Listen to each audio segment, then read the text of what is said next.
Hi అండి, welcome to Matangi kitchen. పిల్లలకి ఎంతో ఇష్టమైన కేక్ రెసిపీ హెల్దీగా అండ్ టేస్టీగా ఎలా తయారు చేయాలో ఇప్పుడు చూసేద్దాం.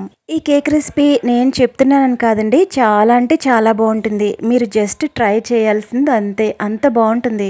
అయితే ఒక రిక్వెస్ట్, ప్లీజ్ సబ్స్క్రైబ్ చేసుకుని వాచ్ చేయండి.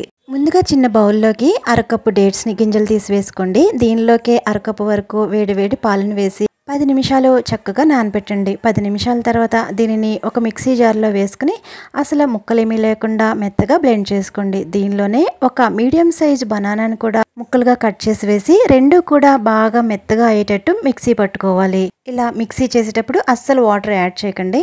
ఇలా మిక్సీ పట్టుకున్న దీన్ని ఒక బౌల్లో వేసుకోండి. ఇప్పుడు డ్రై ఇంగ్రీడియంట్స్ యాడ్ చేసుకోవడం కోసం స్టైనర్ పెట్టి 3/4 కప్పు మైదా పిండిని, 1/2 cup cocoa powder, 1 teaspoon baking powder, 1/2 teaspoon baking soda వేసుకుని ఇదంతా ఒకేసారి జల్లించేయకుండా షిఫ్ట్ల వారీగా కొంచెం సేపు జల్లించి ఇప్పుడు అరకప్పు వరకు పాలని కొద్ది కొద్దిగా వేసుకుంటూ ఒకసారి కలిపి ఉండలేమి లేకుండా అలా జల్లించుకుంటూ మధ్య మధ్యలో పాలు వేసుకుంటూ మొత్తం పిండిని వేసుకోవాలి. ఇదంతా కూడా ఉండలేమీ లేకుండా ఇక్కడ చూపిస్తున్నట్టు ఒకటే డైరెక్షన్లో కలుపుతూ కన్సిస్టెన్సీ ఈ విధంగా ఉండేటట్లు చూసుకోవాలి. మనం చేసేది ఫ్రూట్స్తో కాబట్టి పిండి అనేది ఇలా షిఫ్ట్ల వారీగా వేస్తేనే కేక్ పొంగుతుంది. ఇప్పుడు దీన్ని కేక్ ట్రేలో వేసుకోవాలి. దీనికోసం ఒక కేక్ ట్రే తీసుకుని ఆయిల్ అప్లై చేసుకోవాలి.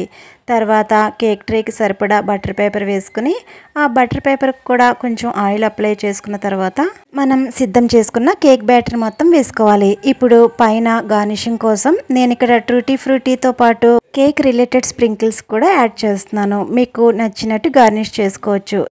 ఇప్పుడు 10 మినిట్స్ ముందే ప్రీహీట్ చేసుకున్న ప్యాన్లోకి మనం సిద్ధం చేసుకున్న కేక్ ట్రే పెట్టుకుని 30 నుంచి 40 నిమిషాల పాటు మీడియం ఫ్లేమ్లో కుక్ చేసుకోవాలి. ఇప్పుడు దీన్ని బయటికి తీసి పూర్తిగా చల్లారిన తర్వాత డిమోల్డ్ చేసుకోవాలి.